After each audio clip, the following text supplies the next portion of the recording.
India का police नाकाम हुआ इस दंगे को रोकने और कंट्रोल करने में, क्योंकि काफ़ी हिंदू मुस्लिम पत्थरबाजी करते हैं, एक दूसरे पर पत्थर चलाते हैं, तो पुलिस वाले भी इसको कंट्रोल नहीं कर पा रहे हैं। बीते कुछ महीने में देश भर में से कई तरह की हिंसक घटनाओं की खबरें सामने आ रही हैं। इस बार सांप्रदायिक तनाव की वजह से हरियाणा के नूंह में जमकर हिंसा। दरअसल बीते सोमवार को विश्व हिंदू परिषद द्वारा नूंह में से ब्रजमंडल यात्रा निकाली जा रही थी।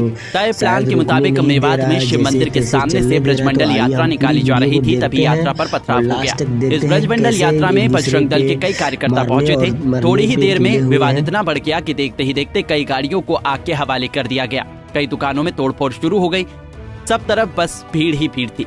कई लोग पथराव में घायल हो चुके थे। मोनू मानेसर ने पहले ही वीडियो शेयर कर यात्रा में अधिक से अधिक लोगों के पहुंचने की अपील की थी। इतना ही नहीं, मोनू मानेसर ने कहा था कि वो खुद भी इस रैली में शामिल होगा। हालांकि मोनू मानेसर इस यात्रा में नहीं आया, लेकिन बिट्टू बजरंगी नाम के कथित गौरक्षक के शामिल होने पर तनाव बढ़ा। कौन है मोनू मानेसर? मोनू मानेसर नासिर जुनैद हत्याकांड में वांटेड है। हरियाणा के भिवानी में लोहारू के बारवास गांव के पास एक जली हुई बोलेरो में 16 फरवरी को 2 कंकाल मिले थे। मृतकों की पहचान नासिर 25 साल और जुनैद 35 साल के रूप में हुई थी। इन दोनों की हत्या के बाद ही मोनू मानेसर चर्चा में आया था।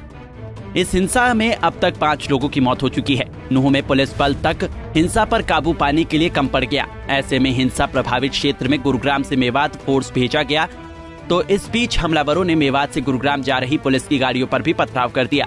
इस हमले में कुछ पुलिसकर्मी घायल हो गए, तो वहीं 2 होमगार्ड्स की मौत हो गई।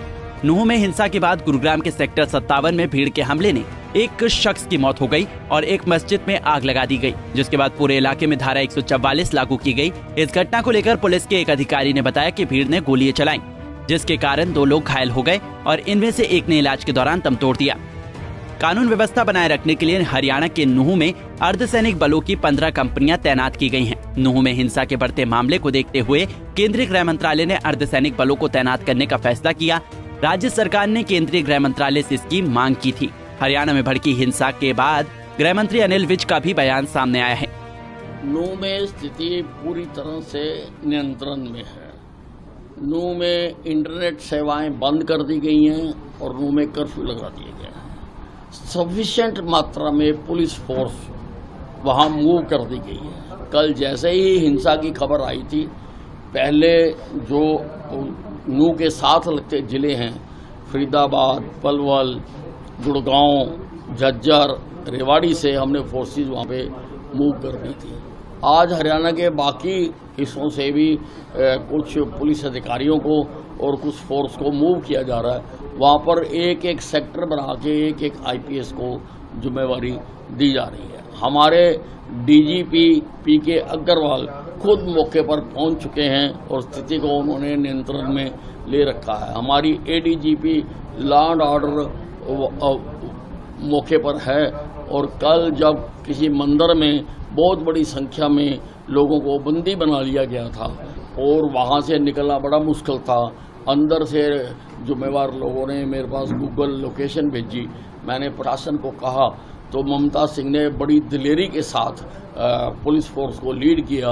वहाँ तक जाना काफ़ी कठिन था, लेकिन वो पहुंची फोर्स को लेके वहाँ पर और जाकर उन्होंने सारों को वहाँ से उनके बंधन से रिलीज करवाया।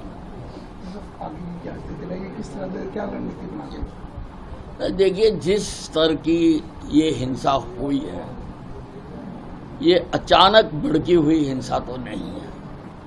और जहाँ तक मैं जानता हूँ कि नूंह में दोनों कम्युनिटियाँ लंबे समय से आपस में प्यार के साथ रहती हैं, उनका आपस में द्वेष भी नहीं। ये तो किसी ने जहर घोला है, किसी ने इंजीनियरिंग की है, किसी ने मास्टरमाइंड किया है। जिस स्तर पे एंट्री पे भी पत्थर रखे हुए हैं, छतों पर भी पत्थर रखे हुए हैं, हथियार भी हैं, गोलियां भी हैं, एकदम तो सामने आते नहीं हैं। और ये यात्रा कोई ऐसा नहीं है पहली बार निकली है, हर साल यात्रा निकलती है। यात्रा के साथ हर साल जितनी फोर्स होती है उतनी हमने आज भी दे रखी थी। तो मैं किसी जल्दी नतीजे पर नहीं पहुंचना चाहता हूँ। हम गहराई के साथ जांच करेंगे, तथ्यों सहित जांच करेंगे और एक एक उस व्यक्ति को जिसने प्रदेश की और देश की शांति को भंग करने का षड्यंत्र किया है, हम उसके खिलाफ कार्रवाई करेंगे। राज्य में सांप्रदायिक तनाव को देखते हुए मुख्यमंत्री मनोहर लाल खट्टर और अन्य नेताओं ने पार्टी लाइनों से ऊपर उठकर लोगों से राज्य में शांति और सद्भाव बनाए रखने की अपील की है। सीएम खट्टर ने ये भी कहा कि घटना के लिए जिम्मेदार लोगों के खिलाफ कड़ी कार्रवाई की जाएगी। मेरा लोगों से यही अपील है कि शांति कायम रखें और कानून व्यवस्था कायम करने के लिए मदद करें और आपस में भाईचारा बनाएं। गृह मंत्री कह रहे हैं कि हमने पर्याप्त जो है बल तैनात किया है।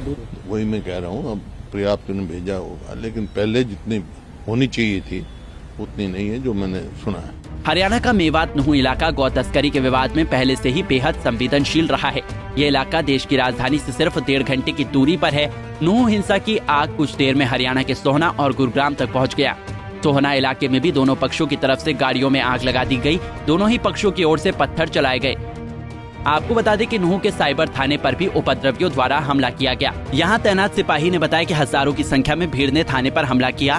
थाने के बाहर गाड़ियों में तोड़फोड़ कर आगजनी की गई। भीड़ ने थाने का गेट तोड़ने की कोशिश की। जब नहीं टूटा तो बस ले आए।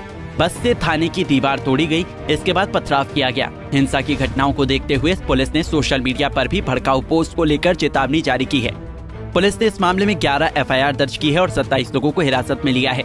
हिंसा के दौरान करीब 50 वाहनों को फूंक दिया गया। फिलहाल पूरे जिले में कर्फ्यू लगा दिया गया है और इंटरनेट बंद है। नूह में हुई इस हिंसा को लेकर आपके क्या विचार हैं? कब तक भारत में सांप्रदायिक हिंसाएं होती रहेंगी? कब तक ऐसे ही लोग मरते रहेंगे?